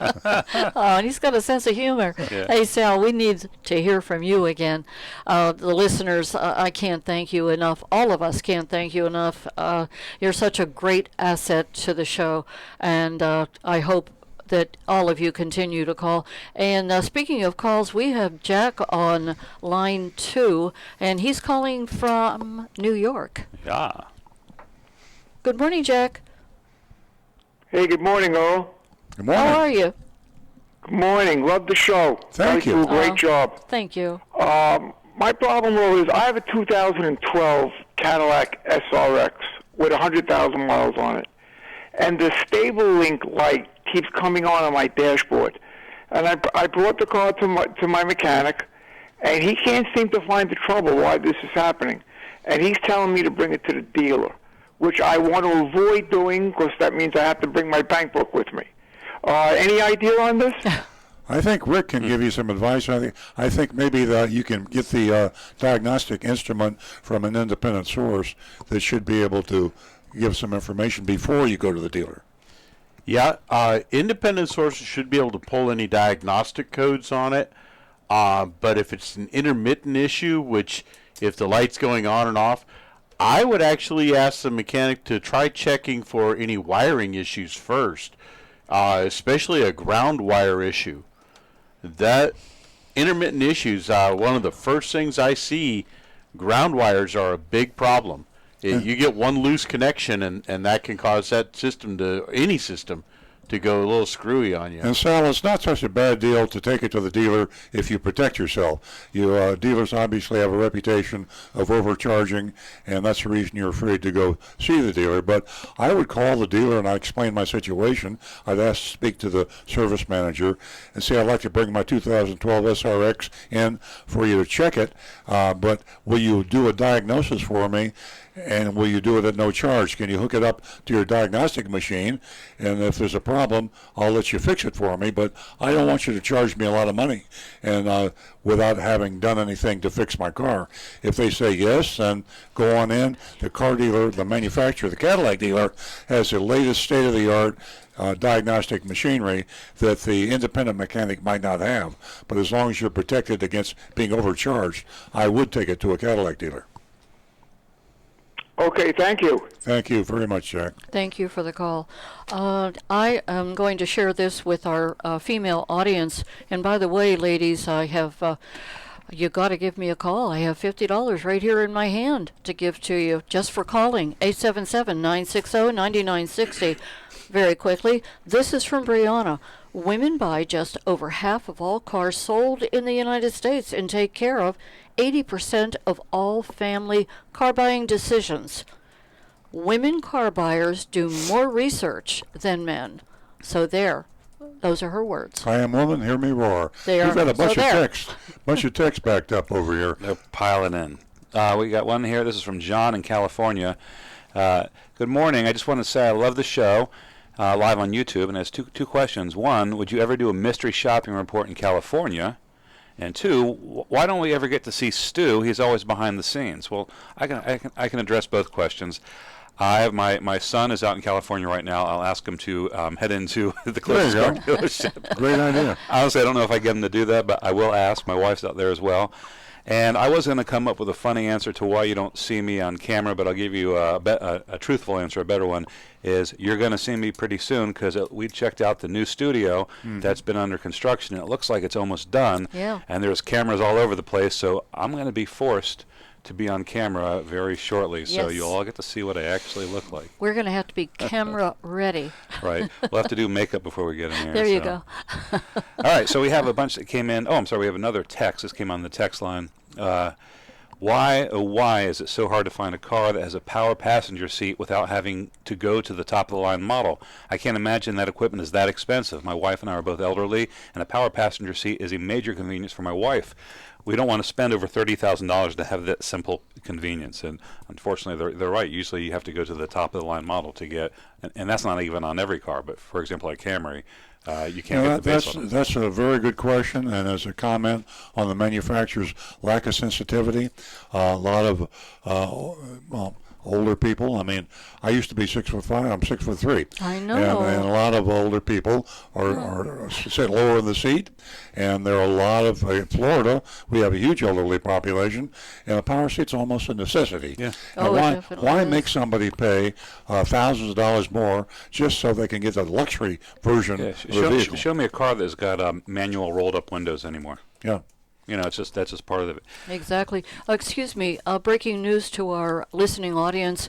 If you call and the line's busy, it's because we are no longer taking any phone calls because we do have to get to the mystery shopping report. But you can still text, and that mystery shopping report is from Carmex of Jensen Beach. Okay, next text. Some 2019 cars use R134 refrigerant. Is that going to be a big problem 5 years down the road for repair? That's for Rick. In 25 words or less, Rick.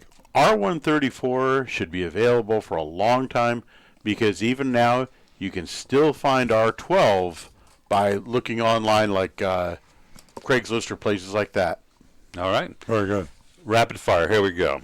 On youranonymousfeedback.com, the story about Lee Iacocca would have been a perfect start for the show after Earl's new intro. Why take a caller within 5 minutes of the show starting? I think a short story to get everyone started with questions, comments, and get into the show would be perfect. I love that comment. That's a great question. Comment. Yeah. Okay. Next question. Does it matter what time of year you buy a car? Is it true that October through December is the best time? What about these mid-year holiday specials? There's the question right there. Best time to buy the car is at the end of the month or toward the end of the year, because of bonuses and incentives by the manufacturers and the dealers and to the car salespeople. I always recommend buying the current year model. You can get a discount on last year's model, but the depreciation you suffer, instantaneous depreciation, when you buy, if you buy a 2018 car today, you have instantaneous depreciation. Buy the 2019, if there's a 2020 available, buy that. You negotiate and you use TrueCar, you use Costco, you use Consumer Reports.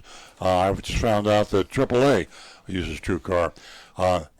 Get the best price you can on the current model. The depreciation that you suffer on last year's model does not more than offsets the savings. Okay. Another one that came in on youranonymousfeedback.com. Good morning. I may have missed your answer last week due to streaming issues. Why haven't you expanded to another car make like Lexus? Because I have been unable to convince Toyota to assign a Lexus dealership to me. I would love to have a Lexus dealership, and getting a new franchise for any model car is a very difficult thing, and it's political in a lot of ways, and don't get me started on that because we don't have enough time. One day I'll do an entire 2-hour show on why the corruption and the politics in assigning new car franchises. There you go. Next one, also on youranonymousfeedback.com. I have a mechanical question. Speaking about highway miles versus city miles and the wear on the engine, the idea being that the startup of the engine causes wear when there's less oil circulating. About hybrids and their shutting off the engine when stopped, would this cause similar wear on the engine compared to city trips of multiple startups of the engine, or are the hybrids designed to address this potential issue? Great question. They are actually designed to address that, as are all cars now, because they have what's called an anti-drain back valve that keeps the oil in the passageways, and it takes a long time for that oil to actually work its way all the way back down out of the engine. So the hybrids have that advantage over the standard cars that have the engine shut off at the red light, which is a bad idea. Well, actually, all cars will keep the oil up in the engine. Oh. It's just that with conventional cars, when you shut them off for a longer period of time, the oil can slowly leak its way back down into the oil pan. Gotcha. Okay. Are we caught up on text? We are all caught up. Ready? Okay, let's glide into our mystery shopping report here. Yeah, and ladies and gentlemen, vote on that mystery shopping report, please. 772-497-6530. We just mystery shopped CarMax again. We mystery shopped them last week, and that was in Boynton. This week we shopped them in Jensen Beach, another Takata test. And part 2 of the test, we found a 2015 Jeep Wrangler with a fixable but unfixed Takata airbag recall.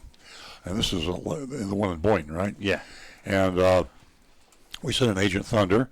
Instead of proactively requesting information from the salesperson about the safety and mechanical soundness of the Jeep, Agent Thunder said nothing and waited for CarMax to stop the sale on their own. We call this technique the silent Takata test.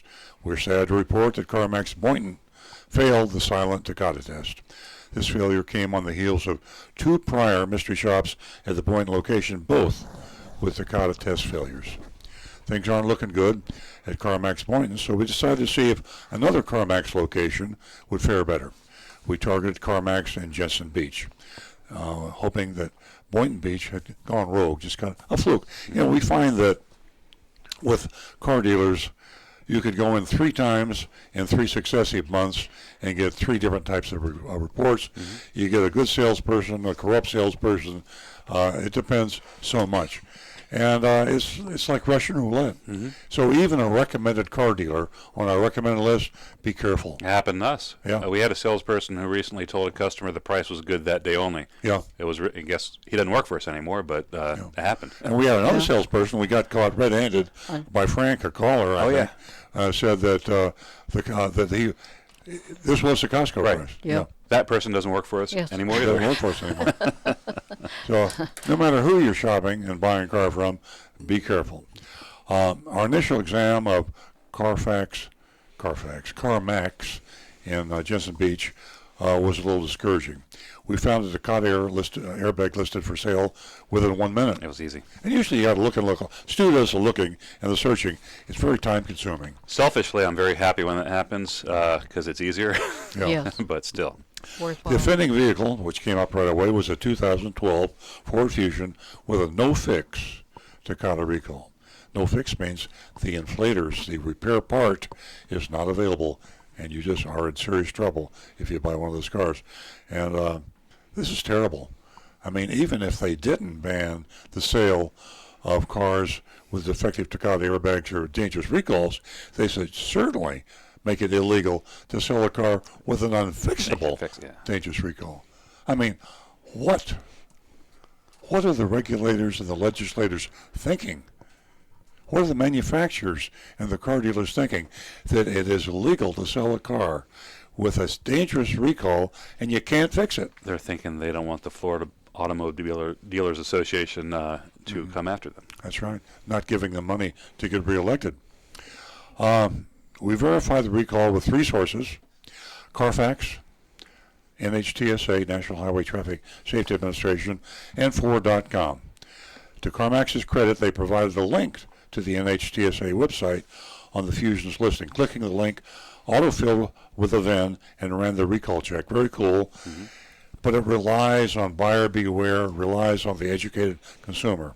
And I can assure you, I'm a car dealer. I still am a car dealer.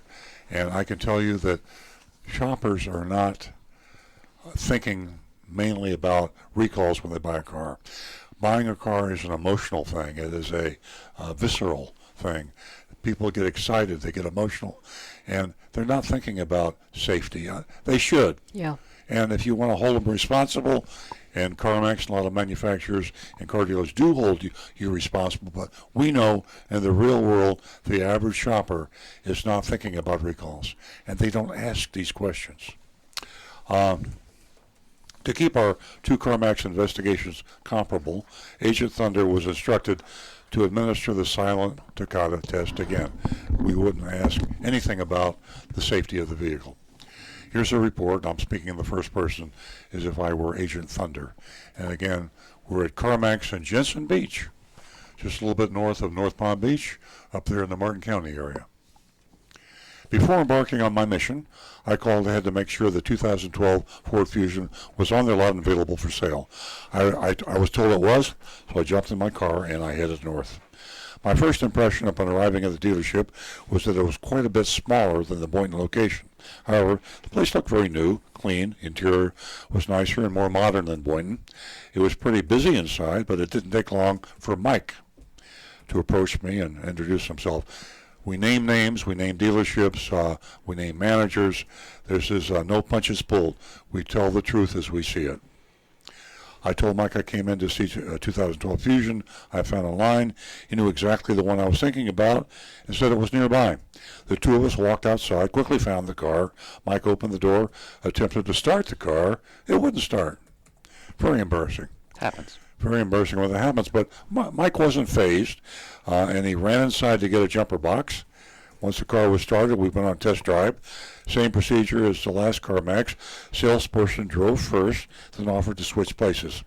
This is protocol, and this is the same thing that other car dealers do, especially CarMax. And it tells you CarMax has consistent training among the different CarMax locations, and they have hundreds of them all around the country. Largest retailer of used cars in the world. Mike was informative and funny. He described the features of the car and expressed his surprise at how good the condition of the 7-year-old car was. Now think about this, 7 years. That car with a defective Takata airbag has been sitting around a long time. It's got the 7-year itch. 7-year itch, and it's in Florida with high humidity, high heat, and Florida has the dubious honor of being the most dangerous state to own a car with a defective Takata airbag. Heat and humidity, we have more airbag problems, exploding Takata airbags, than any other state. After we returned to the lot and headed back inside, Mike described the steps that lay ahead. He said we would review a vehicle history report and explain he would be my sole point of contact. He explained the pricing. The price was given up front, and there was no haggling, no negotiating. Then he collected some information from me and asked if I was financing or paying cash. I said I was paying cash. Mike left me briefly and returned with a vehicle history report and a printed buyer's order, something you don't normally see at other car dealerships. Right up front. Right up front. And usually you have to beg for a vehicle buyer's order. They don't want you to have their price because you can shop and compare their price. Yeah. And Not CarMax, though. CarMax is one price. And that's a good thing because, I should have told an earlier caller he was asking about buying a Nissan. Yeah. And I said, check the CarMax price on that year, make, model Nissan. And that gives you a basis for comparison. Now, if you find a better Nissan at a lower price, buy it. But they give you the right, CarMax gives you the right to shop and compare. That is a right that we have as Americans to be able to, it's sort of like the free enterprise system, shopping and comparing. And other dealers deprive you of that right. He mentioned, Mike, there was still an outstanding airbag recall.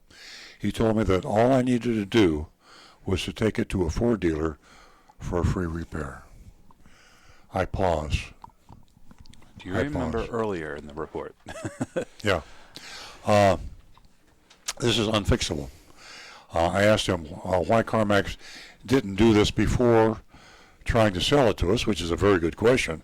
You got the airbag, the manufacturer responsible, Ford, will have their dealer fix it at no charge. And the question was, why didn't you do it? And here's what he said. Mike replied, it would be too difficult with all the CarMax had in inventory. He said they wouldn't have time and it would cost too much money to pay people to take them back and forth for these repairs. Now think about this. This is the CarMax alibi. First of all, CarMax does have a lot of used cars in their inventories, but hopefully they don't all have dangerous recalls, and hopefully there aren't that many cars in inventory, a CarMax inventory around the country that have unfixed dangerous recalls. So why not send them out as part of the reconditioning? It might have been true a few years ago when there was thousands of them everywhere. But And I will assure you that if they have a warrantable condition in a late model used car, I assure you they send it to the dealer. they're not going to pay for If it. they'll send a transmission problem or an air conditioning problem to another dealer to get fixed at no charge, why won't they send a recall to another dealer? Because no one will notice the recall, but they'll notice a jerky transmission. Exactly. Wow. Okay. That's their excuse. Their excuse is nonsense. I asked him if it was legal to sell used cars with recall like this, and he said that it was. It's a sad statement, isn't it? It is legal, and that's one of our biggest problems now, is trying to get the legislators of the world, I should say mainly the United States, and the regulators of the United States to make it illegal to sell cars with dangerous recalls. After the recall discussion, Mike reviewed the buyer's order and pointed out the $399 dealer fee. Excuse me, they have a different name. They all have different names. Nobody calls a spade anymore. They call it whatever they want to call it. They don't call them dealer fees. This is a CarMax processing fee. Sounds pretty official, doesn't it? Except it's hidden profit to the dealer. I've heard better. Yeah. And there's also some more hidden profit we'll get to later, called an electronic filing fee. He didn't even mention that one at this point of the discussion. I asked if I could take the buyer's order with me and then come back in an hour to do the paperwork. Mike said that was no big deal and handed me the document. Again, back from the bad to the good, this is a good thing about CarMax. They give you a buyer's order, they give you a fixed price, non-negotiable, and you can shop it, compare it with anybody you want to. And that should be the right of everybody, but there are very, very, almost no dealers that will allow you to do that. Okay, epilogue, CarMax Jensen failed the silent Takata test. In more ways than one, while the salesperson did disclose the recall, he still proceeded with the sale. That is the defining moment of the Takata test. But even worse than that, Mike incorrectly told Agent Thunder that he could take the Fusion to any Ford dealer for a free repair. There is no fix available for this recall. Whoever actually buys this car will have to remain exposed to the danger of a potential explosion. For how long? We don't know. Some of these people that have bought these cars with the inflators, they fixed not available, have been driving them for years. So you don't know when you buy a car with an unfixed recall how long it's going to take. It's important to remember that time is one thing the driver or passenger of this car doesn't have. This airbag is 7 years old. It's a 2012, and it can blow up at any minute. Airbags blow up, by the way, even without collisions. Takatas have actually spontaneously exploded. When they explode, the shrapnel goes through the compartment, whether it's the driver's side or the passenger side. You're talking about a hand grenade. Yeah. You're going to get shrapnel if you're sitting in the front seat one way or the other. Yeah. So here we are. A serious violation by CarMax, but then again, is a serious violation by virtually every car that we have shopped. And now we come to the end of the report, and we ask you to vote on it. I do mention one more thing here. I alluded to earlier.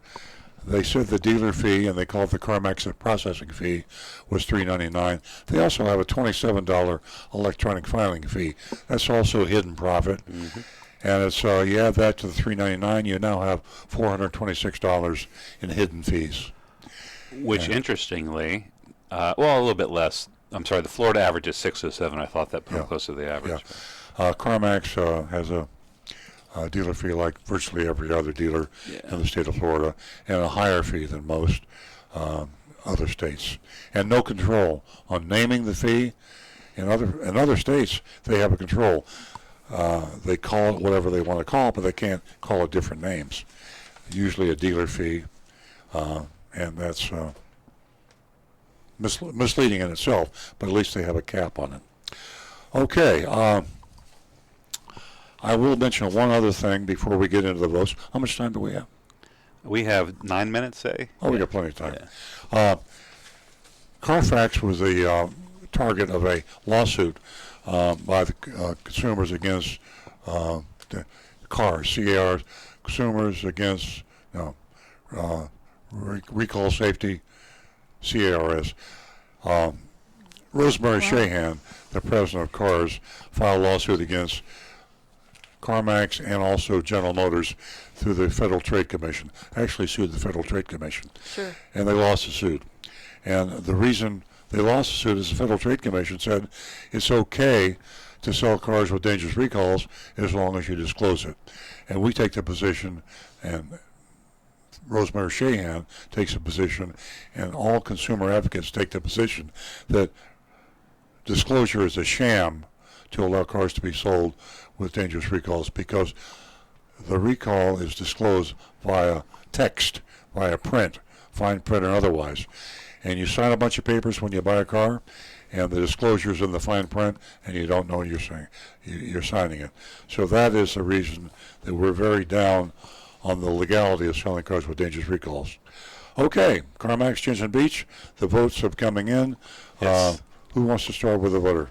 I think that, would you like to go to the text, or would you like to have the recovering car dealer give us his grade? It's up to the recovering car dealer.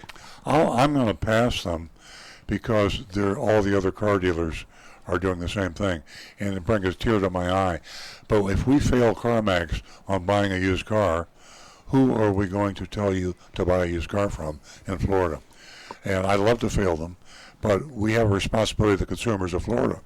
And when we give you a recommended dealer, we say it's with a caveat. They're not going to tell you about the recall. Oh. And you're going to have to do it yourself, safercar.gov, and put the VIN number in, because the dealers will not tell you. And you will not see it in the disclosure. Here they are. They're coming in. Michael gives them an F. Linda gives them, in all caps, big fat F. Greg gives them an F. Heather gives them an F. Sandy gives him an F. Deb gives him an F minus. Michael gives him a D plus, another Michael, and James gives him a C. And I'm going to go for the D minus. It will be mine. Yeah, lowest passing grade. Nancy? Because they were asked if it was legal to sell used cars with recalls like this, and he said it was legal to sell them, but CarMax policy was to let their customers know about any recalls before a purchase. D minus. Okay. Well, that's true. And remember, they let them know about the recall, but they also said they could take it to the Ford dealer and get it fixed. And they cannot take it to a Ford dealer because there's no fix available. So it really, really pains me to pass CarMax. But unfortunately, well, with you're your going to be exposed to the same thing no matter where you buy a used car in Florida. I don't know what to say. I'm speechless. Next, Rick? Me personally, I'm saying a D minus passing, but hey, they kind of goofed it. Ernesto says a B. Wayne and Mr. Hand both come in with Fs. Yeah, by far the vast majority are failing. Yeah, with a few more come in. Andreas on Facebook gives them a C. Doug and Ollie give them 3 Fs. And Andreas also commented, if in light of the legislation, it would be up to us. I would not purchase this car because I'd have it checked on safercar.gov. And Andreas is an educated consumer. Yep. Well, the position of the consumer advocates are that the educated consumer truly has very little to worry about. An educated consumer can survive in South Florida buying a car. Because if you do what we recommend on this show, which is protect yourself with Consumer Reports or TrueCar, Costco, with all the other resources available to you on the internet, you're not going to have one put over on you. But the majority of the buying public out there are not as sophisticated and cannot defend themselves. Therefore, we have to have laws to protect those who cannot protect themselves. Mm-hmm. Think about the English language impaired folks in South Florida that English is not their native language. A lot of people can't read English, and you have your disclosures in English. You don't have Spanish or Creole or Portuguese. California does that. Yeah. California requires in a lot of language, Mandarin, Vietnamese. Yeah, I agree with you, Stu. It's amazing out there. My sister lives out there, and the things that she tells me about the car business out there, it's unbelievable. In terms of disclosure in writing, let's be honest. You can't read it in many cases because the fine print's too small. If we're talking about advertising disclosure, that's laughable because we heard a caller earlier in the show that was taking still pictures of the flash on the screen of the fine print. And nobody reads the fine print in contracts. I'm a sophisticated buyer. I'm a sophisticated consumer. And I do not read the contracts that I sign. When I buy something... I read them for you, sir. Well, or my lawyer does. I have my lawyer. If it's a huge amount of money, I have my lawyer do it. But in most cases... I don't read things. We just don't read things in fine print. Mm-hmm. But not everybody has a stew. That's true. There's actually a company where you sign that end user license agreement on software. They actually put a clause in that if someone were to contact them and request it, they had a several $1,000 prize just for the people who actually read that license agreement for the first person. Mm-hmm. And it was years before somebody finally called them up and said, "Hey, I want to claim this prize." And they gave them. I did the same thing. I did the same thing to my management team at the dealership. And the last thing I said in my lesson to all the managers was, "If you read this, you win $500." And guess what? I won $500. No, you didn't. Well, before we put people don't read a lot of stuff. Well, we're getting into the habit at home. Before we put the gloves on and go at each other, we read. Let's go get the manual. Let's check this out. Let's check that out. Yeah. When we're putting things Okay, we've together. only got about a minute. Well, we got 1 minute. We got 1 minute, and so we'll have to I want to say one more brief thing here. I want to say I'm sorry about Channel 5 WPTV, who just a few days ago did an expose on hidden fees and never mentioned car dealers. And I think it's a shame because car dealers are the biggest offenders. And Channel 5 WPTV, you might not like this, but I think you're afraid of losing their advertising. And shame on you, WPTV. And you can call me anytime. I think that you're the best channel, the best local news. I watch WPTV. I love you guys, but shame on you. Thank you very much for that, ladies and gentlemen. Thank you for joining us this morning. We do enjoy your company. Stay tuned next week. We'll be right back here. Have a great weekend.